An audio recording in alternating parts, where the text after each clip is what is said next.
ஹல்லேலூயா. உங்களை விட்டு என்னாலும் எடுபடாத ஒரு நல்ல பங்கு நீங்கள் இன்றைக்கு பெற்றிருக்கிறீங்க. ஹல்லேலூயா. தேவ சமூகத்திலே நம்ம ஜபிக்கிறவர்கள் நெற்றியிலே அடையாளம் போடு என்று எசேக்கியேல் 9ஆம் அதிகாரத்தில் எழுதப்பட்டிருக்கு. அதே எரேமியா 9ஆம் அதிகாரம் முதல் வசனத்தில் என் கண் கண்ணீரும் தண்ணீர் ஊற்றுமானால் நலமாயிருக்கும். தேவன் ரொம்ப மனதுக்கத்தோடு கேட்கிற, ஒருவனை அல்லவா தேடினேன், திறப்பிலே நிற்கிறதுக்கு தேவன் ஜெபிக்கணும்னு விரும்புகிறார். பிரசங்கம் கேட்கிறவர்கள் அநேகர், ஆனால் ஜெபிக்கிறவர்கள் வெகு சிலர். ஃபீஸ்டிங் ப்ரேயர்னு சொன்னா இந்த ஹால் நிரம்பி வெளியில நிற்பாங்க. ஆனால் ஃபாஸ்டிங் ப்ரேயர்னு சொன்னா யாராவது வேலை வெட்டி இல்லாதவங்க தான் வருவாங்கன்றது எண்ணம். ஆனால் உங்களுக்கும் எனக்கும் வேலை வெட்டி இல்லையா? நிச்சயமா இருக்கு. ஆனாலும் தேவ சமூகத்திலே வருகிறேன். அதனால்தான் அனுபவப்பட்ட சங்கீதக்காரன் சொல்லுகிறான், உலகத்தில் இருக்கிற 1000 நாளை பார்க்கிலும் கர்த்தர் சமூகத்தில் இருக்கிற மேலானது. ஹல்லேலூயா. தேவ சமூகத்திலே வந்த நம்மை தேவன் வெறுமையை அனுப்ப மாட்டார். ஒரு பாட்டுக்காரன் இப்படி பண்ணார், உம்மோடு செலவிடும் ஒவ்வொரு நிமிடமும் வீணாக போகாதையா, என்னை பலவானாய் மாற்றுதையா. அவர் அப்படி பாடுவார். ஆகாயம் கொண்டு செல்லுதான், என்னை ஆகாயம் கொண்டு செல்லுது. ஹல்லேலூயா. அந்த அனுபவம் அறிஞ்சவங்க தான் தேவ சமூகத்தில் உட்காருவாங்க. காலையில் கூட நாங்கள் உட்காந்து ரெடி ஆயிட்டு உட்கார்ந்த தேவ சமூகத்தில் வேத வசனத்தை அப்படியே தியானித்து கொண்டிருக்க போது என் இருதயம் அனல் கொண்டது போது நான் அப்படியே உட்கார்ந்த இடத்துல கட்டில் மேலே கை தட்டி நான் ஆனந்தமாக ஆர்ப்பரித்தேன். அந்த அனுபவங்களை அனுபவித்து ருசி பார்த்தவங்கள தான் அதில் தேர்வாங்க. நானும் தம்பியும் உட்காந்து பேசிகிட்டு இருந்தோம். பரலோகம் மைனாரிட்டிக்கு தான் போவோம், நரகம் மெஜாரிட்டி போவோம். வேதமும் அதான் சொல்லுது. பாதாளத்தின் வாசல்கள் விசாலமானது, பரலோகத்தின் வாசல் தான் இடுக்கமும் குறுகலாய். அங்க மைனாரிட்டி தான். பூமியிலையும் நம்ம மைனாரிட்டி தான், பரலோகத்துக்கு போறவங்களும் மைனாரிட்டி தான். நரகத்தின் வாசல் நீதிமொழிகளில் எழுதப்பட்டிருக்கு. நான் செய்திக்குள்ள போகல, நீதிமொழியில் எழுதப்பட்டிருக்கு. தா தா தான்னு சொல்றது 3 உண்டாம். என்ன 3 அப்படின்னா, ஒன்று பாதாளம், இன்னொன்று மலட்டு கர்ப்பம், இன்னொன்று எரிகிற நெருப்பு. இதுல எவ்வளவுதான் போட்டாலும் அது இன்னும் கொடுன்னு கேட்டுன்னு இருக்குமா. நல்ல வேலை நம்ம அந்த எரிகிற நரக அக்னிக்கு தப்பி பரலோகத்தின் ஜீவ புஸ்தகத்தில் பேர் எழுதப்பட்டவர்களாய் நம்ம அவரோடு கூட நித்தியமாய் 1000 வருஷம் அரசாட்சி செய்ய போகிறோம். ஹல்லேலூயா.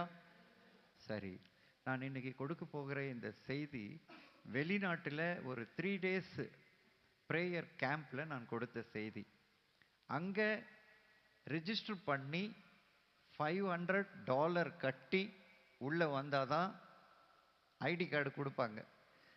3 நாளும் அங்கே தங்கி ஜெபித்து மாலை வேளையில் சாப்பாடு கொடுப்பாங்க. இன்னைக்கு இந்த கொடுக்குற செய்தி டோட்டலி உங்களுக்கு free. No registration, no dollar. ஆனால் அந்த 3 நாள் 6 செஷன் செய்தி அது. நான் தான் ஆண்ட்ரூ கிட்ட சொல்லிட்டு வந்தேன். 6 செஷனில் கொடுத்த செய்தியை நான் மிகவும் சுருக்கி ஜிப் ஃபைல் பண்ணி 2 செஷனில் முடிக்க போகிறேன். அதனால் ராஜதானி வந்தே பாரத் வேகத்தில் போக, அதனால நீங்கள் ஆயத்தமாக இருங்க. கர்த்தருக்கு சித்தமான அடுத்த முறை பார்த்துக்கலாம். கூட்டமாக 3 நாள் கேம்ப் வச்சுக்குவோம், ஜப கேம்ப். இன்றைக்கு நம்ம வந்திருக்கிறவர்கள் பாக்கியவான்கள். நான் கொடுக்க போகிற ஒவ்வொரு வசனத்தையும் நீங்கள் நோட்ஸ் எடுத்துக்கங்க. இங்கே ரெக்கார்ட் ஆகிட்டு இருக்குது, லைவில் கூட பார்த்துக்கிடலாம். You can repeat again, review again. இது எனக்கு மிகுந்த பிரயோசனமாக இருந்தது. இந்த செய்திக்கு முன்னாடி நான் சொல்கிறேன், ஃப்ளைட்டில் எல்லாம் ஏறின உடனே கேப்டன் காக்பிட்ல இருந்து ஒரு அனௌன்ஸ்மெண்ட் பண்ணுவார். Fasten your seat belt, now we are going to take off the flight. எதற்காக சொல்லுவார்? ஆனால் ரன்வேல போய்கிட்டு இருக்கிற ஃப்ளைட்டு இப்போ ரன்வேல இப்படி போயிட்டு இருக்கிற ஃப்ளைட்டு இப்படி எடுக்க போகுது. அதனால நீங்க என்ன பண்ணணும், கீழே மறுபடியும் விழுந்துராதபடிக்கு just you fasten your seat belt as we are going to take off the flight. நீங்கள் உங்களுடைய இடுப்பு பட்டையை அணிந்து கொள்ளுங்கள், விமானம் புறப்பட போகிறது. ஹல்லேலூயா. என்ன பிரதர் இப்படி எல்லாம் ஒரு பீடிகை போடுறீங்க? ஆமா, முதல் பகுதியை பார்க்கிலும் இரண்டாம் பகுதிக்கு இன்னும் அதிகமாக வேகம் எடுக்கும். இன்னைக்கு வருகிறவர்கள் எல்லாரையும் கர்த்தர் ஒரு என்கவுண்டர் சந்திச்சு அனுப்ப போகிறார். இன்னைக்கு காலையில நான் எழுந்து ஜெபம் பண்ணின போது அதான் சொன்னார், I will meet my people. நான் என் ஜனத்தை சந்திக்க போகிறேன். உங்கள் இருதயத்தை திறவுங்கள், உங்கள் விசுவாச கதவுகளை திறந்து வையுங்க, உங்கள் செவி கதவுகளை திறந்து வைங்க, உங்கள் ஆவிக்குரிய கண்களை திறந்து வைங்க. கர்த்தர் வார்த்தைகள் வரும்போது கேட்ச் பண்ணிக்கிடுங்க, அதை உள் வாங்கிக்கிடுங்க, அதை அப்சர்வ் பண்ணிக்கொள்ளுங்க, அதை அண்டர்ஸ்டாண்ட் பண்ணிக்கொள்ளுங்க, அதை டைஜஸ்ட் பண்ணிக்கொள்ளுங்க. எடுத்து வாசிக்கலாம். சங்கீதம் 119 49 50. Psalms 119 verse 49 and 50. நீர் என்னை நம்ப பண்ணின வசனத்தை உமது அடியேனுக்காக நினைத்தருளும். அதுவே என் சிறுமையில் எனக்கு ஆறுதல். உம்முடைய வாக்கு என்னை உயிர்ப்பித்தது. இதுதான் கீவேர்ட். இந்த வசனத்திலிருந்து தான் நம்ம அடுத்தடுத்த செஷனுக்குள்ள போக போகிறோம். இது வழக்கமான கர்த்தருடைய ஓய்வு நாள் ஆராதனை செய்தி போல இருக்காது. கொஞ்சம் பைபிள் ஸ்டடி போல இருக்கும், வேத ஆராய்ச்சி போல இருக்கும், கிளாஸ் ரூம் போல இருக்கும். நீங்க என்னோட ஃபாலோ பண்ணிக்கங்க. Don't divert your attention. உங்களுடைய கவனத்தை இந்த பலிபீடத்துக்கு நேராக திருப்புங்கள். சங்கீதக்காரர் சொல்லுகிறார், நீர் என்னை நம்ப பண்ணின வசனத்தை உமது அடியேனுக்காக நினைத்தருளும். நான் ஒரு வசனத்தை நம்பிட்டேன், அந்த வசனத்தை நான் நம்பிட்டேன், அது என் உள்ளத்தில் இருக்கு. இப்ப அது என் வாழ்க்கையில நடக்கணும், சம்பவிக்கணும். இப்ப ஆண்டவருக்கு ஒரு ரிமைண்டர் கொடுக்கிறாரு, நான் எந்த வசனத்தை நான் நம்பினனோ அந்த வசனத்தை நீங்க நினைச்சு பாருங்க. அப்படின்னா என்ன அர்த்தம்? அதை நிறைவேற்றுங்கன்னு அர்த்தம். ஏன் அப்படின்னா, என் சிறுமையிலே நான் அந்த வசனத்தை நம்பின போது அது எனக்கு ஆறுதலாயிருந்தது. அந்த வாக்கு என்னை உயிர்ப்பித்தது. இந்த வேதத்திலே 1000 வசனங்கள் இருக்கிறது. அது எல்லாம் ஒரு வேலை நம்புறதில்ல. ஆனால் சில வேலைகளில் சில வசனங்கள் ரேமாவாக, உயிர்ப்பிக்கிற வசனமாக நம்ம நம்பிடுவோம். பைபிள்ல இருக்கும், எங்கேயோ எங்கேயோ பார்ப்போம், எங்கெங்கயோ வசனங்கள் ஒட்டி இருக்கும். ஆனால் திடீர்னு ஒரு இடத்துல பார்க்கும்போது அந்த வசனம் நம்ம அப்படியே கவர்ந்துடும். அந்த வசனம் நம்ம உள்ளத்துக்குள்ள போயிடும். அந்த வசனம் என் வாழ்க்கையும் அந்த வசனம் ஒன்னா இருக்கு, என் வாழ்க்கைக்கு அந்த வசனம் தேவையா இருக்கு அப்படின்னு நம்ம அதை முழுக்கமா நம்பிடுவோம். அது நம்முடைய தலையில ரீங்காரம் இட்டு கொண்டிருக்கும், நம்ம சிந்தனையில சுத்தி சுத்தி சுத்தி வந்து கொண்டிருக்கும். அந்த அனுபவம் எத்தனை பேருக்கு இருக்குன்னு தெரியல. பைபிள்ல பல வசனம் இருக்கு, ஆனால் திடீர்னு ஒரு வசனம் நமக்கு வந்துடும். அது ஜீவனுள்ள வார்த்தைகளிலே என்னைக்கு ஆலோசனை கர்த்தர் நமக்கு இன்ன நேரத்தில் இன்ன ஆலோசனை தரணும்னு அவர் வசனத்தை அனுப்பிட்டார்னா, அந்த வசனம் நமக்குள்ள வந்துடுச்சுன்னா அப்படியே நம்ம உள்ள குதூகலிச்சிடும். உம்முடைய வசனத்தை நான் தியானிக்க போது என் இருதயம் அனல் கொண்டது. ஒரு வசனம் உள்ள வந்துடுச்சுன்னா குதூகலிக்கும். இன்னைக்கு காலையில கூட அந்த அனுபவம் எனக்குள்ள வந்துச்சு. வசனம் உள்ள வந்த உடனே பப்ளிங் மை ஹார்ட், பப்ளிங் அப்படியே ஓவர்ஃப்ளோ ஆயிரும். அந்த அனுபவத்தோடு கூட நீங்கள் என்னை ஃபாலோ பண்ணுங்க. இன்னைக்கு அந்த வசனத்தின் அனுபவத்தோட வாங்க. உங்களுக்குள்ள அநேகர் இருக்கீங்க, ஆனால் உங்களில் ஒவ்வொருவருக்கும் வித்தியாசப்பட்ட வசனங்களை நீங்க நம்பியிருப்பீங்க. இன்னைக்கு இதன் அடிப்படையில் தான் செய்தி. இன்னைக்கு நான் 3 தலைப்பில் பேச போறேன். முதலாவது, நீர் என்னை நம்ப பண்ணின வசனம். நீர் என்னை நம்ப பண்ணின தரிசனம். நீர் என்னை நம்ப பண்ணின அபிஷேகம். காலை செஷன்ல நம்ம முதல் 2 தலைப்பை பார்த்துருவோம். நீர் என்னை நம்ப பண்ணின வசனம், நீர் என்னை நம்ப பண்ணின தரிசனம், நீர் என்னை நம்ப பண்ணின அபிஷேகம். Why not you all confess one more time? சொல்லுங்களேன். நீர் என்னை வசனம்,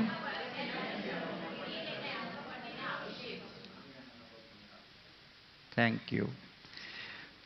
நீ நம்பினது வசனமோ தீர்க்க தரிசனமோ தரிசனமோ அபிஷேகமோ எதுவாக இருந்தாலும் உன் நம்பிக்கையை அவர் மேல் வைத்து விட்டாய். இந்த 3மே வெவ்வேறு இல்லை, ஒண்ணுதான். நான் விளக்குகிறேன். முதலாவது, எல்கேஜியில் இருந்து வரவங்களுக்கு I humbly request all, please put your mobile in silence mode. Please my mobile also you please. I request you all, because this is the presence of God.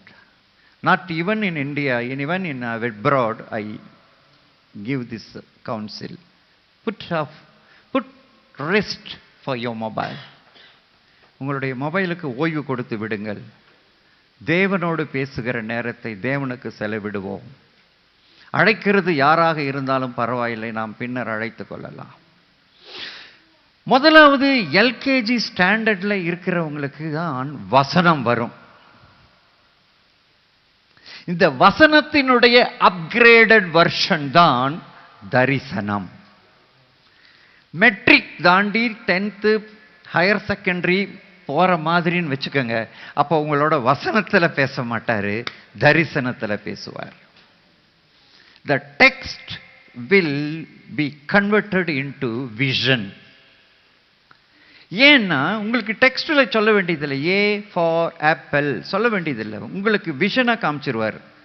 இந்த வசனத்தினுடைய அப்கிரேடட் வெர்ஷன் இஸ் விஷன், தரிசனம். அடுத்து நீங்க டிகிரிக்கு போறீங்க. இப்போ vision will be converted into holy anointing, அபிஷேகமாக மாறிவிடும். இது 3மே ஒண்ணுதான், ஒருத்தர் தான், இயேசு கிறிஸ்து. முதலிலே அவர் வரும்பொழுது வசனமாக வருவார். அவர் உன்னுடைய வளர்ச்சிக்கு ஏற்ப அவர் தரிசனமாய் மாறுவார். நான் பின்னால் விளக்கும் போது உங்க கண்கள் அகலமாக விரியும். வேதத்தின் வெளிச்சத்திலே நான் உங்களுக்கு அதை விளக்கப் போகிறேன். இப்ப அறிமுகம். வளர்ந்த பின் வசனமாக வராது, தரிசனமாய் வரும். எரேமியாவே நீ காண்கிறது என்ன? சகரியாவே நீ காண்கிறது என்ன? பொங்குகிற பானையை நான் காண்கிறேன். அதுவும் தீர்க்க தரிசன வசனம் தான். மூன்றாவதாக அந்த வசனம் இன்னும் அப்கிரேட் ஆகும்போது டிகிரிக்கு போயிருவீங்க நீங்க. அப்போ டெக்ஸ்ட் வராது, விஷன் வராது, ஓன்லி த அனாயிண்டிங். அபிஷேகம் இறங்கும். அதற்கு உள்ளாக பேக் அதுக்குள்ளார இருக்கும், எல்லாமே இருக்கும். அந்த அபிஷேகத்துக்குள்ளார தரிசனம் இருக்கும், வசனம் இருக்கும், எல்லாம் அடங்கிரும். மாலையில நீங்க பாருங்க, அபிஷேகத்தை குறித்து நம்ம பேசும்போது அது எப்படி போகுதுன்னு பாருங்க. முதலாவது நம்ம வசனத்தை பார்க்க போறோம் நேரடியாக. யோவான் 1ஆம் அதிகாரம் முதல் 3 வசனம். ஆதியில் வார்த்தை இருந்தது, அந்த வார்த்தை தேவனிடத்திருந்தது, அந்த வார்த்தை தேவனாய் இருந்தது, அவர் ஆதியிலே தேவனோடு இருந்தார், அவர் சகலமும் அவர் மூலமாய் உண்டாயிற்று, உண்டானதொன்றும் அவரால் இல்லாமல் உண்டாகவில்லை. இப்ப புரியுதா வசனம் யாருன்ட்டு? வசனம் இயேசு கிறிஸ்துவே. நீ நம்பினது இயேசு கிறிஸ்துவை. இயேசு கிறிஸ்து சிலருக்கு பிரத்யட்சமாக வெள்ளை வஸ்திரமாய் தரிசனமாவார். சிலருக்கு கை காயங்களை காட்டுவார், கால் காலங்களை காட்டுவார், சிலருக்கு முள் முடியை காட்டுவார். ஆனால் சிலருக்கு வசனமாகத்தான் வரும். வசனமாக வந்த உடனே அது அனல் கொள்ளும், அது உள்ள வந்துடும். உலகத்தில் எத்தனையோ புஸ்தகங்கள் இருக்கிறது. நான் படித்ததான பகவத்கீதை இருக்கிறது, ராமாயணம் இருக்கிறது. இந்தியாவினுடைய 2 எபிக், மகாபாரதமும் ராமாயணமும்.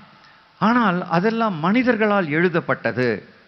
அதில் வசனம் இல்லை, அதில் ஜீவன் இல்லை, அபிஷேகம் இல்லை. இது தேவ ஆவியினால் எழுதப்பட்டது. உலகத்தில் கோடான கோடி புத்தகங்கள் உண்டு. அதை புக் ஷாப்ல இருக்கிறது, ஹிக்கின் பாதம்ஸ்ல இருக்குது, லைப்ரரியில் இருக்கு. அதனுடைய ஆத்தர், நீங்க அந்த புத்தகத்தை வாங்கிக்கு வந்து படிக்கிற போது அதை எழுதின ஆத்தர் உங்கள் பக்கத்தில் இருக்க மாட்டார். ஆனால் இந்த ஹோலி ஸ்கிரிப்சரை நீங்கள் வாங்கி வந்து படிக்கும் போது இதை எழுதின ஆத்தர் உங்களுடைய வலப்பக்கத்தில் இருந்து உங்களுக்கு போதிப்பார். ஒரே ஒரு புத்தகம் தான். The author will follow his writings. Only the Holy Scripture. The author will stand beside you to teach what he has written in it. ஒரே ஒரு புத்தகம் தான். அது வேத புத்தகத்துக்கு மட்டும்தான் அந்த ஹோலி ஸ்பிரிட் வந்து உங்களோட சொல்லுவார். நீங்கள் பெற்ற அபிஷேகம் சகல சத்தியத்துக்குள்ளே உங்களை நடத்தும்.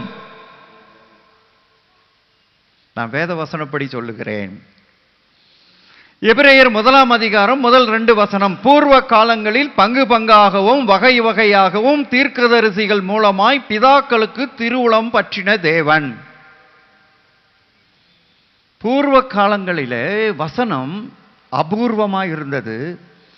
அது யார் மூலமா வந்ததுன்னா, நம்முடைய முற்பிதாக்களுக்கு part by part, part by பார்ட்டாக, பங்கு பங்காக, வகை வகையாக தீர்க்கதரிசிகள் மூலமாய் திருவுளம் பற்றினார்.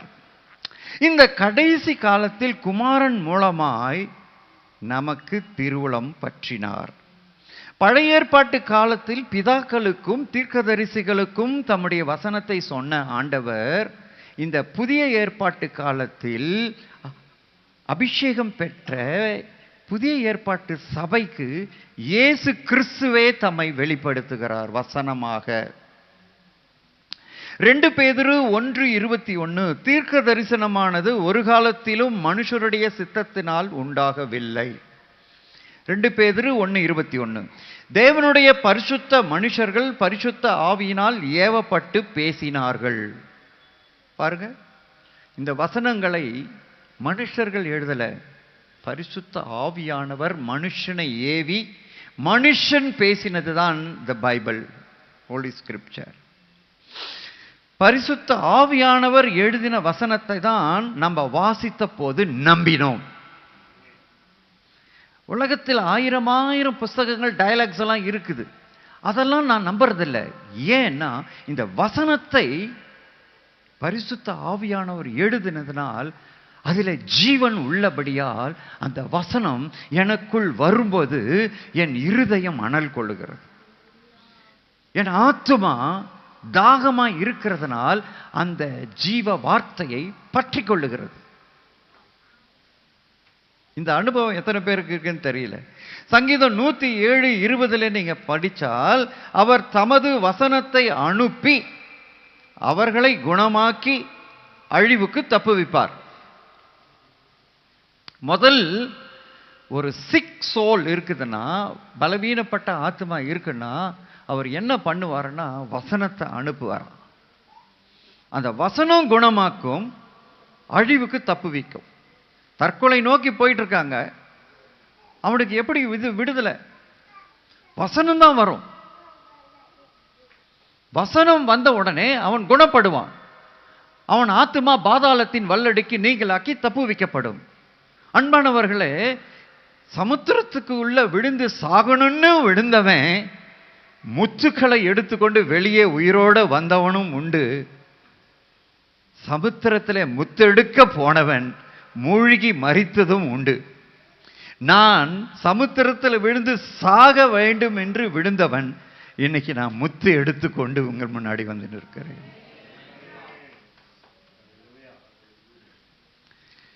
சமுத்திரத்திலிருந்து விழுந்து சாகணும்னு வந்தவன் இன்னைக்கு சமுத்திரத்திலிருந்து முத்தை எடுத்துக்கொண்டு வந்திருக்கிறேன். அல்லேலூயா. அதனாலதான் வசனத்தை அனுப்புவார். சங்கீதம் 39:3, என் இருதயம் எனக்குள் அனல் கொண்டது, நான் தியானிக்கையில் அக்கினி மூண்டது, அப்போது என் நாவினால் விண்ணப்பம் பண்ணினேன். வசனம் உள்ள வந்துடுச்சுன்னா நமக்குள்ள ஒரு பூஸ்ட், காம்ப்ளான், எனர்ஜி ட்ரிங்க் குடிச்ச மாதிரி ஆயிரும். உடனே நாக்கு விண்ணப்பம் பண்ண, ஆண்டவரே விண்ணப்பம் பண்ண ஆரம்பிச்சிடும். சில வருடங்களுக்கு முன்னாடி சென்னை வில்லிவாக்கத்திலிருந்து நான் என் வீட்டுக்கு வேண்டியதான மரக்கதவுகள், ஜன்னல்களை எல்லாம் பழைய கடையிலிருந்து வாங்கினேன். டெம்போ நான் எடுத்தேன். அந்த டெம்போக்காரன் எனக்கு அப்போ ஒரு 2000 இயர்ஸ் நினைக்கிறேன், 2000ல் 25 ஆண்டுகள் ஆயிடுச்சு. அப்போது நான் டெம்போக்காரன் பேசும்போது 350 ரூபா கேட்டான். நான் 300 ரூபா கேட்டேன், பேரம் பேசினேன். சார் 350 ரூபா கொடுங்க, நான் போயிட்டு அங்கேருந்து ரிட்டர்ன் வரணும் அப்படின்னு. சார் எல்லாம் முடியாதுப்பா, 300 ரூபானா வாங்க. சரி 300 ரூபா பேசிட்டேன். இப்போ மரக்கடையில் கிட்டத்தட்ட ஒரு 8 ஜன்னல், ஒரு 6 கதவு எல்லாத்தையும் என் வண்டியில் ஏற்றணும். அந்த சாமான் கடையில் ஒரே ஒரு ஆள் தான் இருக்கேன், நான் ஒரு ஆள். இப்போ அந்த டிரைவரை கூப்பிட்டேன், பா தம்பி ஒரு கைப்பிடிப்பா ஏற்றிடலான்னு. அதெல்லாம் முடியாது, நான் வண்டி கூலி தான் 300 ரூபா பேசினேன், நீங்கள் ஏற்றுங்க, நீங்கள் தான் இறக்கணும். முடியாதுன்ட்டான். கடைசியில் அந்த கடைக்காரரும் நானும், அவன் வெளில நின்றுன்னு அழகாக சிகரெட் பிடிச்சிக்கிட்டு நின்றுட்டுருக்கிறான் எங்களை பார்த்துக்கிட்டு. நானும் அந்த ஆளை மட்டும்தான் கடைக்காரனும் ஏற்றணும் வண்டியில். எல்லாம் ஏற்றிட்டு சரின்னு லாக் போட்டு கதவை முன்னாடி போய் உட்காந்தேன். உட்கார்ந்த உடனே அவனை டிரைவரை வந்து உட்கார்ந்தான். உட்கார்ந்த உடனே அந்த டாஷ்போர்டுக்கு முன்னாடி ஒரு வசனம் இருந்தது, பலங்கொண்டு திடமனதாய் இரு, பயப்படாதே கலங்காதே, உன் தேவனாகிய கர்த்தர் உன்னுடனே கூட இருக்கிறார். யோசுவா 1:9 ஒட்டி இருந்தது. அடடா, ஒரு கிறிஸ்தவன் கிட்டயா நம்ம இவ்வளோ வாக்குவாதம் பண்ணோம் 50 ரூபாய்க்காக அப்படின்னு சொல்லிட்டு, தம்பி இது ஒட்டி இருக்கீங்களே இந்த வசனம், உங்கள் பேர் என்னான்னு கேட்டேன். அவன் சொன்னான், என் பேர் பாண்டியன் அப்படின்னா. நீங்கள் கிறிஸ்டியனானு? நான் ஓம் சக்தி அப்படின்னா. இது வசனம் ஒட்டியிருக்கேன். அது ஒன்றும் இல்லை சார், நான் வெளியில் போகும்போது ஒரு கடையில் பார்த்தேன், எனக்கு அதை ரொம்ப பிடிச்சிருந்தது, அதை வாங்கி ஸ்டிக்கரை என் வண்டியில் ஒட்டிக்கிட்டேன். யாருக்கு பிடிச்சிருந்தது? ஓம் சக்தி பிடிச்சிருக்குது, பாண்டியனுக்கு பிடிச்சிருக்குது. எது பிடிச்சிருக்குது? பலங்கொண்டு திடமனதா இரு, திகையாதே கலங்காதே, நீ போகும் இடமெல்லாம் உன் தேவனாகிய கர்த்தர் உன்னுடனே இருக்கிறார். யாருக்கு பிடிச்சிருந்தது? அவனுக்கு பிடிச்சிருக்க. இப்ப நம்ம மோட்டர் ஆன் ஆயிடுச்சு, சுவிட்ச் ஆன் ஆயிடுச்சு. அந்த இடத்துல இருந்து எங்க வீட்டுக்கு வர வரைக்கும் சுவிசேஷத்தை அறிவிச்சாச்சு. நம்ம வாய் சும்மா இருக்காதுல்ல, சுவிசேஷத்தை அறிவிச்சாச்சு. அவன் உள்ள வாயில இருந்து என்னெல்லாம் வாங்கணுமோ வாங்கினேன், நான் என்னெல்லாம் கொடுக்கணுமோ கொடுத்தேன். இப்போ வீடு வந்துடுச்சு. இப்போ நான் சொல்லாமலேயே அவன் அந்த டோர் லாக் ஓபன் பண்ணி அவனும் நானும் இறக்கி மேல் மாடியில வச்சோம். முதல் மாடியில வச்சோம். அப்போ கிரவுண்ட் ஃப்ளோர்ல தான் இருந்தது கடை. இப்ப கிரவுண்ட் ஃப்ளோர்ல வீடு, மேல சர்ச்சு, மாடியில கொண்டு வந்து வச்சான். வச்சுட்டு போகும்போது நான் 350 ரூபாவே எடுத்தேன். அவன் என்ன சொன்னான், எனக்கு காசெல்லாம் வேண்டாம், நீங்க ஒரு பாஸ்டர், எனக்கு ஜெபம் பண்ணுங்கன்னு முட்டி போட்டு.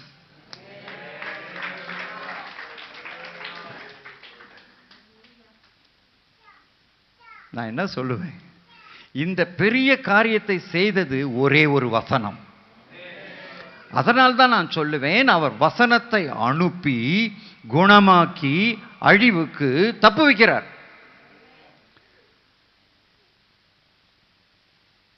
சிம்சோன் வாழ்க்கையில் ஒரு வசனம் இருக்கு, எனக்கு ரொம்ப பிடிக்கும். பட்சிக்கிறவனிடத்தில் பட்சணமும் பலவானிடத்திலிருந்து மதுரமும் வந்த மாதிரி பாண்டியன் இடத்திலிருந்து மதுரம் வந்ததுங்க. எனக்கு ஆச்சரியம், இல்லை தம்பி, நீங்கள் வண்டி ஓட்டின்னு இருக்கீங்க, அந்த வண்டிக்கு டீசலுக்காவது வச்சுக்கோங்க அப்படின்னு சொல்லி அவனுக்கு நான் திணிச்சிட்டு ஒரு புதிய ஏற்பாடு கையில் கொடுத்து ஒரு வசன ட்ராக்ஸை கையில் கொடுத்து அவனை நான் ஜெபம் பண்ணி அனுப்பினேங்க. நான் ஏன் இதை சொல்கிறேன் அப்படின்னா, நம்முடைய வாழ்க்கையில் வசனம் அப்படியே வந்து கிரியை செய்து பாருங்க. அது மனுஷங்க செய்ய முடியாது. ஏன்னா அது ஆவியாய் இருக்கிறது, அது ஜீவனாய் இருக்கிறது.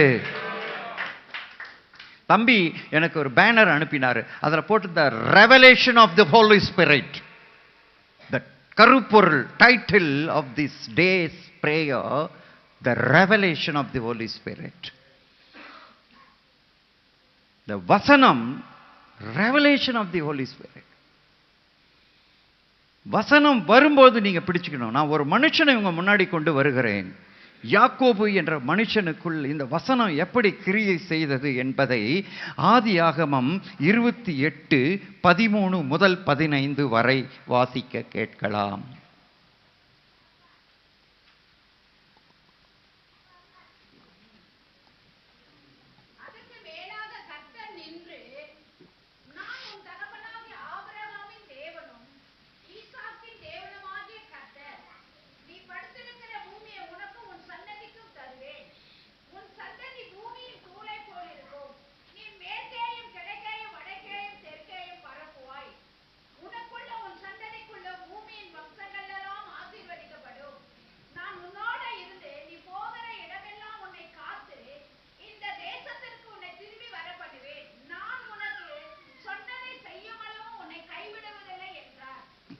ஆமென். இந்த வசனத்தை ஆண்டவர் பேசும்போது யாக்கோபு நம்பினானா நம்பலையா? நம்பினானா நம்பலையா? நம்பல. நம்பல. நம்பி இருந்தால் அவர் பதில் கொடுக்கிறார் பாருங்க. 20-21 வசனம்.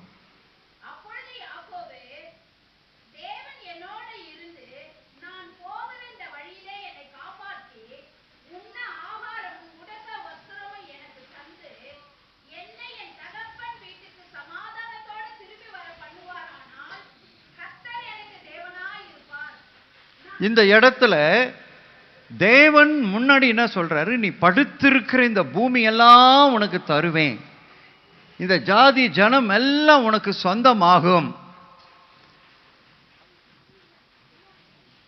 ஆண்டவர் சொன்ன வாக்கு தத்தத்தை அவரால் நம்ப முடியல.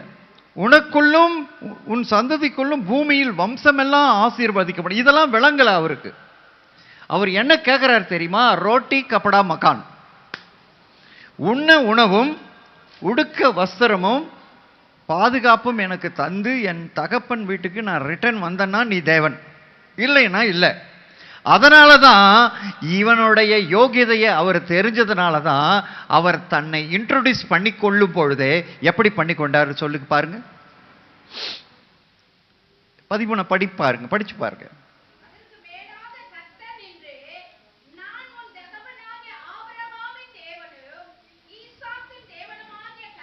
போதும். இப்ப 2 பேர் வந்திருக்கு. இன்னொரு பேர் எங்க?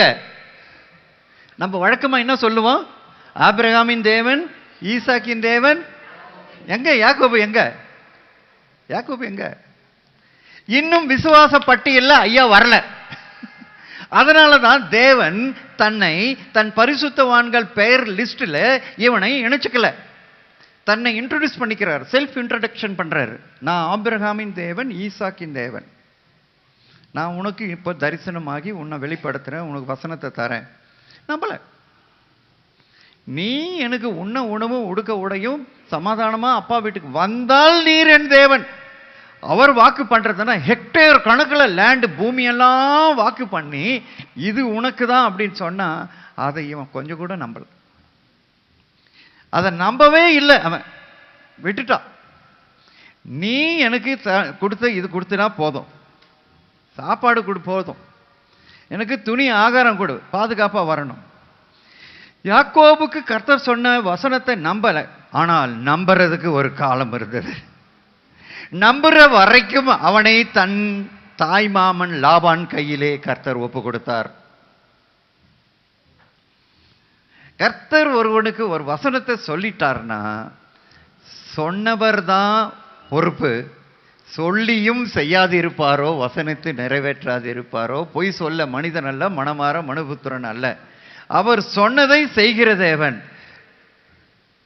வசனத்தை கேட்ட நீ உண்மையுள்ளவனா இருக்கிறியோ இல்லையோ, வசனத்தை சொன்னவர் உண்மையுள்ளவர். ஆபிரகாமோடு வசனத்தை சொன்னபோது அதை அவன் நம்பவில்லை. சாராள் சிரித்தாள், ஆபிரகாம் சிரித்தான். 13 வருஷம் கேப்பு. 17:1 ஆதியாகமத்தில் நான் சர்வ வல்லமையுள்ள தேவன் என்று தன்னை மறுபடியும் இன்ட்ரோடியூஸ் பண்ணிக்கிறார், ரீஇன்ட்ரோடியூஸ் பண்ணிக்கிறார். பண்ணிக்கும் போதே என்ன சொல்றாரு தெரியுமா? ஐ எம் ஆல்மைட்டி காட், எனக்கு முன்ன உண்மையாயிரு. ஒரு எச்சரிக்கையோட சொல்ற, மிரட்டுறாரு. நான் சொல்லிட்டேன், என் வசனத்துல நீ நம்பிக்கை வைக்கிறியோ இல்லையோ, ஆனால் நான் சொன்னது நான் உண்மை உள்ளவர். உனக்கு கொடுத்த வாக்குத்தத்தத்தை நீ பெறணும்னு அக்கறை இருக்குதோ இல்லையோ, ஆனா சொன்ன எனக்கு பொறுப்பு இருக்குது, அதை நிறைவேற்றணும். அதனால ஐ எம் ஆல்மைட்டி காட் என்ற பெயர்ல அறிமுகமாகிறார். மிரட்டுறதுக்கு முன்னாடி சொல்றாரு, மீசையை முறுக்கிக்கிட்டு சொல்றாரு, I am almighty God, be faithful, உண்மையுள்ளவனாயிரு. இங்க சொல்றாரு பாருங்க, நம்பல. உடுக்க உடை, உண்ண உணவு, சமாதானமா வீடு வந்தாது தேவன். அவருக்கு அந்த அளவுக்கு விசுவாசம் இல்லை. அந்த அளவுக்கு இன்னைக்கு நம்முடைய இளைய தலைமுறைகளுக்கெல்லாம் விசுவாசம் வரல. அப்பா அம்மா நம்மளாம் அடி மேல அடி, உத மேல உத வாங்கி இன்னைக்கு விசுவாசத்துக்குள்ள வந்து ஒரு ஸ்டேஜில் நம்ம பக்குவப்பட்டு நிற்கிறோம். இதுங்களுக்கு என்னதான் சொன்னாலும் மண்டையில் ஏற மாட்டேங்குது. சர்ச்சுக்கு வாங்கினாலும் வர மாட்டேங்குது. பைபிள் படினா படிக்க மாட்டேங்குது, ஜபிக்கணும்னா ஜபிக்க மாட்டேங்குது. அதில் ஞாபகமெல்லாம் மொபைலில் இருக்குது, சினிமாவில் இருக்குது, ஊர் சுத்தறதுலேயே இருக்குது. ஏன் அப்படின்னா இன்னும் விசுவாசம் தொடங்கப்படவில்லை. வசனம் வரும் பொழுது அது ஜோக்கு மாதிரி இருக்கும். அதனால தான் சாராள் சிரித்தாள். எல்லாருக்கும் தெரியும் சாரா சிரிச்சது, ஆனா ஆபிரகாமும் சிரிச்சார். தேவன் சொல்லுகிறதை நம்ப முடியாது.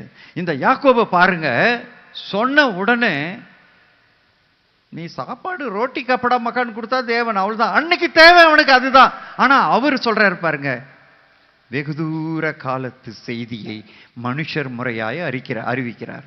இதுவும் ஒரு வசனம் தான், தாவீது வாழ்க்கையில தாவீது சொன்னது. வெகு தூர காலத்து லாங் விஷன் உள்ளவர் தேவன், நம்மளோ ஷார்ட் விஷன் உள்ளவன். இன்னைக்கு என்ன வேணும் அது கொடு. ஆண்டவர் சொல்றாரு, 400 ஆண்டுக்கு பின்ன என்னதோ அது நான் உனக்கு தரேன். லாங் விஷன் உள்ளவர் தேவன், ஷார்ட் விஷன் உள்ளவன் மனுஷன். இப்ப கர்த்தர் சொன்ன உடனே நம்பல. போ உன் மாமனார் வீட்டுக்கு போ. தாய் மாமன் லாபான் கையில ஒப்பு கொடுத்துட்டாரு. போனதுல இருந்து என்னெல்லாம் நடந்தது உங்களுக்கு தெரியும். ஒரு 7 காரியம் 8 காரியம் இருக்கு. காதலித்த பெண் ராகேல், கொடுக்கப்பட்ட பெண்ணோ டோரி கண்ணி, குருட்டி கண்ணி. 2வது 10 தரம் சம்பளத்தை மாத்தினான். 3வது பீருண்டு போய் மிருகங்கள் பட்சித்ததையெல்லாம் இவன் கணக்கில் சம்பளத்தில் பிடிச்சான். அதுக்கு அப்புறம் தன்னுடைய மூத்த மகன் ரூபன் தன்னுடைய மறுமனையாட்டியாகிய சித்தி இடத்துல பிரவேசித்தான். அதுக்கு அப்புறம் யோசேப்பு காணவில்லை.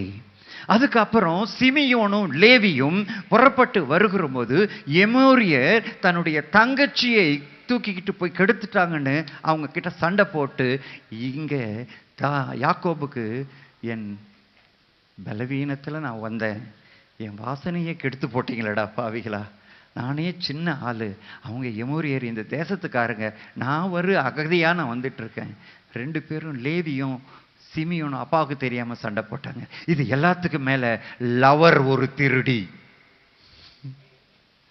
இதுக்கெல்லாம் வசனத்தை அவங்க கொடுக்க வேண்டிய எவ்வளவு சஞ்சலத்தின் மேல் சஞ்சலம். பார்வோன் கூப்பிட்டு யோசேப்பு பார்வோன் முன்னாடி அறிமுகம் பண்ணும்போது பார்வோன் கேட்கிறான், எகிப்து தாஸ்த ராஜா யோசேப்பு தானே, அப்பாவை கொண்டு வந்து இன்ட்ரோடியூஸ் பண்றான். தாத்தா உங்க வயசு என்ன? வயசு தானே சொல்லணும். அவர் என்ன சொன்னார் தெரியுமா? ஐயோ என் வாழ்க்கை சஞ்சலமும் துக்கமுமாய் முடிந்தது. வயசு கேட்டால் வயசு சொல்லலை, வாழ்நாளெல்லாம் சஞ்சலத்தை அனுபவித்தான். ஆனால் நான் சொல்லுவேன், தேவனுடைய வசனம் நீ மறந்தாலும் அவர் நினைப்பூட்டுகிற ஒரு தருணம் வந்தது. ஆதியாகமம் 31:11-13. அன்றியும் தேவதூதன் ஒருவர் சொப்பனத்தில் யாக்கோபே என்றார், இதோ இருக்கிறேன் என்றேன். நீ தூணுக்கு அபிஷேகம் செய்து எனக்கு ஒரு பொருத்தனையை பண்ணின பெத்தேலிலே உனக்கு தரிசனமான தேவன் நானே. இப்போது எழுந்து இந்த தேசத்தை விட்டு புறப்பட்டு உன் இனத்தாரிடத்துக்கு தேசத்துக்கு திரும்பி போ என்று சொன்னார். இப்ப ஆண்டவர் மறுபடியும் ரீஎன்ட்ரி ஆகிறார். வசனத்தை சொல்லி 20 வருஷம் ஆயிடுச்சு. இப்ப ஆண்டவர் மறுபடியும் வரார், வசனத்தை சொல்றாரு, அவனுக்கு ரிமைண்ட் பண்றார். நான் சொன்னேன் நீ தூணுக்கு கூட அபிஷேகம் பண்ணியேன்ட்டு எக்ஸாம்பிள் காமிக்கிறார். நீ புறப்பட்டு உன் அப்பா வீட்டுக்கு போயிடு, தேசத்துக்கு போயிரு. இப்ப 32ஆம் அதிகாரம் 7-11 வசனத்திலையும் அவங்க அண்ணன் ஏசா 400 பேரோட அண்ணன் தம்பியை எதிர்கொண்டு வருகிறான். இப்ப பாத்தீங்கன்னா அவனுக்கு பயம். 32ஆம் அதிகாரம் 7ஆம் வசனம் 11ஆம் வசனம், அவனுக்கு பயம் வந்துடுச்சு. ஏன் பயம் வந்துடுச்சு? குத்தனவன் இவன், குத்து வாங்கினவன் அவன். குத்து வாங்கினவன் மறந்துட்டான், குத்தனவன் மறக்கல. எப்பவுமே பாருங்க, ஒருவனுக்கு நல் மனசாட்சி இருக்குமானால் பாவம் செஞ்சுட்டு உள் மனம் குத்திக்கிட்டே இருக்கும், குறுகுறுக்கும். குற்றமுள்ள மனம் குறுகுறுக்கும். இந்த யாக்கோபு அண்ணனை ஏமாத்திட்டு அம்மாவையும் அப்பாவையும் எல்லாம் ஏமாத்திட்டு வந்துட்டான். அன்னைக்கு ரொம்ப ஜாலியாக தான் இருந்தது. இன்னைக்கு இத்தனை சம்பவம் நடந்த பிறகு அவனுடைய வாழ்க்கை சஞ்சலமா இருக்கு, துக்கமா இருக்கு. இந்த மனுஷன் அண்ணன் நல்ல மனசோட தம்பியே ரெட் கார்பரேட் ரிசப்ஷனுக்காக 400 சோல்ஜர்ஸோட கூட வரான். அவன் நல்ல எண்ணத்தோட வந்தாலும் இவன் நல்ல எண்ணம் இல்லை, கெட்ட எண்ணமா. ஏன்னா ஏற்கனவே இது கள்ளன், திருடன், எத்தன். இப்ப பயம் பிடிச்சிக்கிச்சு. இப்ப பாருங்க, ஒரு நாள் யாப்போக்கு நதி அண்டை 32ஆம் அதிகாரம் 22 32 வரைக்கும் நீங்க வீட்டில் போய் படிச்சுக்கிடுங்க, நோட் பண்ணிக்கங்க. யாத்திராகமம் 32 22 32 வசனம். யாப்போக்கு என்ற ஆற்றண்டையில் ஒரு முழு இரவு ஜெபம் நடக்கிறது. முதல் முறையா யாக்கோபு ஒரு வாட்ச் நைட் பிரேயர் நடத்துறாரு. அந்த ராத்திரி முழுச ஜபிக்கிறார். விடிய காலம் ஆச்சு, ஒன்றும் நடக்கல. தூதன் சொல்றார், நான் போறேன், என்னை விட்டுடு. நான் உண்மை விடுவது இல்லை. நீர் என்னை ஆசீர்வதித்தால் ஒழிய உம்மை விடுவது இல்லை. என்னையா ஓனவனுக்கு 4 பொண்டாட்டி, 12 பையன், ஒரு பொண்ணு, கோலும் கையுமாய் போனேன். அவரே சொல்றாரு, 2 பரிவாரத்தோட திரும்பி வர, இன்னும் என்ன ஆசீர்வாதம் வேணும்? பிரதர் சிஸ்டர், இந்த பூமியில நீ திரளான ஆஸ்தியை வச்சிருந்தாலும் கூட அது ஆஸ்தி என்னப்படாது. என்னைக்கு உன் பாவம் மன்னிக்கப்படுகிறதோ அன்னைக்கு தான் ஒரிஜினல் ஆசீர்வாதம் உன்னைக்கு வந்து சேரும். தூதன் கேட்கிறான், என்ன உன் பேர் என்ன? எத்தன், யாக்கோபு திருடன். இன்று முதல் நீ இஸ்ரவேல் எண்ணப்படுவாய். அன்னைக்கு தான் கர்த்தர் சொன்ன வசனம் அவன் நம்ப ஆரம்பிச்சான். அந்த இடத்தில் நான் தேவனை தரிசித்து உயிரோடு வருகிறேன். இந்த இடம் பெனியேல் எனப்படும். மெய்யாகவே தேவன் இருக்கிறார். கர்த்தருடைய வசனத்தை நம்புகிறதுக்கு அவனுக்கு லாங் இயர்ஸ் தேவைப்பட்டுச்சு. கர்த்தர் வசனத்தை சொன்னாலும் அதை அவனால நம்ப முடியல. ஏன் அப்படின்னா அவனுக்குள் ஒரு பெரிய ப்ராசஸ் நடக்க வேண்டியதாக இருந்தது. அதற்கு தான் நாங்கள் என்ன பண்ணுகிறோம், வெளியில இருக்கிற பாவியான ஆத்துமாக்களை ரட்சிக்கும்படிக்கு கர்த்தருக்கு வசனத்தை சொல்லி சபைக்குள்ள கொண்டு வருகிறோம். சபையில் உள்ள சபை போதகர்கள் அவர்களை வசனத்தினாலே கட்டி எழுப்பி அவர்களை கர்த்தருக்கென்று நிலைநிறுத்துகிறார்கள். ஜங்ஷன்ல நின்று இருக்கிற ஒரு பாவியை பார்த்து ஆண்டவர் கூவி அழைக்கிறார். வருத்தப்பட்டு பாரம் சுமக்கிறவர்களே, நீங்கள் எல்லோரும் என்னிடத்துல வாருங்கள், நான் இளைப்பாறுதல் தருவேன். இப்போ வந்துட்டாங்க. இப்போ ஜங்ஷன்ல இருக்கிறவனை ஜீசஸ் த வே மினிஸ்ட்ரி உள்ள கொண்டு வந்துட்டார். இப்போ ஆண்டவர் 2வது பிரசங்கம் பண்றாரு. என் நுகத்தை ஏற்றுக்கொள்ளுங்கள், அப்போது அது மெதுவாயும் லகுவாயும் இருக்கும், என்னிடத்தில் கற்றுக்கொள்ளுங்கள். இந்த செகண்ட் பிரசங்கத்தை தெருவில் செஞ்சிருந்தா வந்திருப்பானா? உள்ள வந்திருப்பானா? போயா, நானே ஏற்கனவே 1000 நுகம் சுமந்துட்டு இருக்கிறேன், நீ வேற இன்னொரு நுகம், போயான்னு இருப்பான். அதனால தான் சமயத்துக்கு ஏற்ற ஆலோசனை சொல்லத்தக்க புத்தியுள்ள ஆவி வேணும். வெளியிலே ஆண்டவர் சுவிசேஷகனாக செயல்பட்டார், சபைக்குள் ஒரு போதகனாக செயல்பட்டார். உள்ள வந்த பிறகுதான் அவனை வசனத்தின் மேல் கட்டுகிறார். வெளியில இருக்கும்போது வருத்தப்பட்டு பாரம் சுமக்கிற என் மகனே, நான் உனக்கு இளைப்பாறுதல் தரேன், வா அப்படின்ற. அவன் உடனே ஓடி வந்துடுறான். இரும்பு கிட்ட மேக்னெட் எப்படி வந்து ஒட்டிக்குமோ அது மாதிரி வந்து ஒட்டிக்கிறான். இப்ப இழுத்துக்கிட்டு வந்து உள்ள உக்கார வச்சு சுளுக்கு எடுக்கிறாரு. இந்த சுளுக்கு தான் யாக்கோபு எடுத்தார். தேவனோடு மனிதனோடு போராடி ஜெயித்தாயே. ஹலோ, நான் சொல்லுவேன், ரோமர் 8ஆம் அதிகாரம் 8ஆம் வசனத்தை நீங்க எல்லாரும் படிச்சிருப்பீங்க. 28ஆம் வசனத்தை இந்த பிரதர் வேதாச்சலம் உங்க முன்னாடி இன்னைக்கு வசனத்தை நான் இப்படி பிரசங்கிக்கிறேன்னா எனக்கும் ஒரு பரீட்சை இருந்தது ஐயா. ரோமர் 8:28 மனப்பாடமா எல்லாரும் சொல்லுவீங்க தானே? அன்றியும் அவருடைய தீர்மானத்தின்படி அழைக்கப்பட்டவர்களாய் அவரிடத்தில் அன்பு கூறுகிறவர்களுக்கு சகலமும். இந்த வசனத்தை என்னால் நம்ப முடியலைங்க. நான் பைபிளை வாசித்து கொண்டு வரும்போதே அந்த வசனம் வந்த போது என்னால் நம்ப முடியல. இருக்கிற சிச்சுவேஷன் நன்மைக்கு ஏதுவாகவா நடக்கிறது? முடியல, என்னால நம்ப முடியல. அவர் தீர்மானத்தின்படி அழைக்கப்பட்டேன், ஆனாலும் சகலமும் நன்மைக்கு ஏதுவா என்பதை என்னால் ஏற்றுக்கொள்ள என் இருதயம் மறுக்கிறது. அதனாலே என்னுடைய ஷேவிங் செட்டை எடுத்து, பிளேடை எடுத்து, வசனத்தை வெட்டி எடுத்து தூர போட்டு விட்டேன். நீங்க யாருமே செஞ்சுக்கிறாத வேலையை நான் செஞ்சேன். இது என்னுடைய 6வது பைபிள். 1வது பைபிள்ல அந்த வசனம் இருக்காது. ஏன்னா அதை வெட்டி எடுத்துட்டேன். ஏன்னா சொன்ன போது என் தலை மூளை இந்த மரம் மண்டை நம்பல. சகலமும் நன்மைக்கு ஏதுவாய் நடக்கிறது என்று என்னால நம்ப முடியல, ஏத்துக்க முடியல.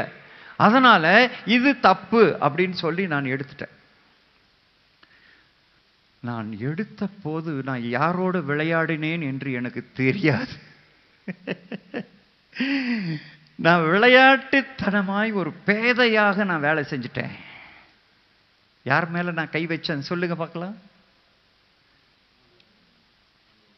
துன்பப்படுத்துகிற இயேசு நானேன்னு வெளிப்பட்டார்.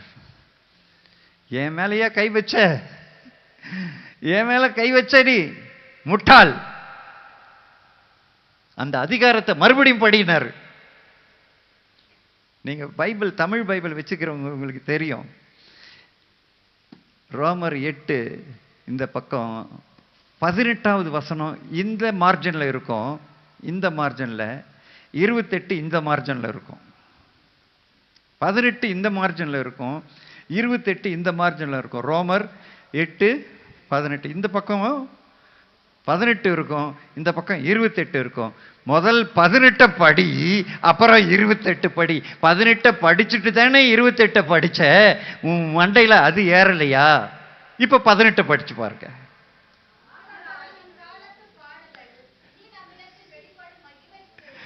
எப்படி இருக்கு கதை? இக்காலத்து பாடுகள் இனி நம்மிடம் வெளிப்பட போற மகிமைக்கு ஒப்பிடத்தக்கதல்லன்னு சொல்லி இந்த மரம் மண்டைக்கு உணர்த்தினார். நீ அனுபவிக்கிற துன்பங்கள், நிந்தனை, அவமானம் இத்தினூண்டு தான் 100 கிராம்டா. இனி வரப்போகிற கன மகிமை டன் கணக்கில் உனக்கு வரப்போதே, அது கம்பேர் பண்ணி பாரு அப்படின்னாரு. அப்பதான் தலையோ தலையோ தலையோ தலையோ அடிச்சுக்கிட்டு நான் அழுதேன். இந்த மாதிரி அனுபவம் எத்தனை பேர் வந்திருக்குன்னு தெரியல. தேவன் வசனத்தோடு பேசும்போது, நீர் என்னை நம்ப பண்ணின வசனம் அப்படின்னு உங்களால சொல்ல முடியுமா? என்னால் சில வசனங்களை இன்று வரைக்கும் நம்ப முடியாம இருந்ததுன்றதுக்காக நான் வெட்கப்படுறேன். ஆனால் நான் இப்ப எல்லாம் நம்புறேன். 34 ஆண்டு காலம் இந்த ஊழிய பாதையில நான் வந்த பிறகு வேத வசனங்களை நான் அப்படியே நான் நம்பி நம்பி நம்பி நான் ஏற்றுக்கொள்ளுகிறேன்.